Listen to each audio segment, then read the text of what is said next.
Evie and I, hello, have met a very interesting gentleman called Hamish. MacGillivray. Very posh. Could you tell us something about where I am walking with Evie You're today? headed to the Cowdray Park ruins, and they sort of come from the Tudor period, and it started by built first by Sir Anthony Browne, and then it was bought by Sir William Fitzwilliam, who was best buddies with Henry VIII, and Henry VIII visited here at least 2 or 3 times.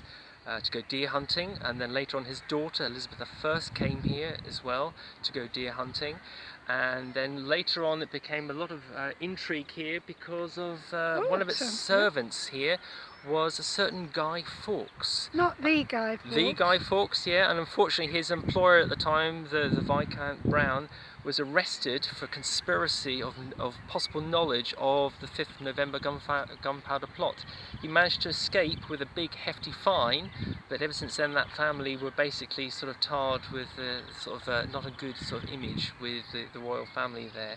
It also became basically a base for the Roundheads during the Civil War as well. At one point 130 Roundheads were there. They basically just took apart Cowdray Park, and it didn't really survive until sort of the early 18th century. And then unfortunately in 1793 there was a massive fire on the kind of the left hand side, on the north wing as it's called there, which burnt down most of the property, and for 100 years after that it was just left in ruins, but it became like a Gothic favourite for artists, writers, and later on for day trippers coming down from London on the new Midhurst railway station.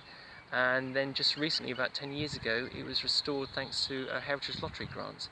So you can go down there at certain times, normally the weekends during summer season, and sometimes there are many festivals and things like that there as well. And then you've got the beautiful village of Midhurst to visit with all its amazing cafes and bars and hotels. Yes, you're very, very knowledgeable on the history of this property. Is there a reason for that? I'm being asked to do a bit of work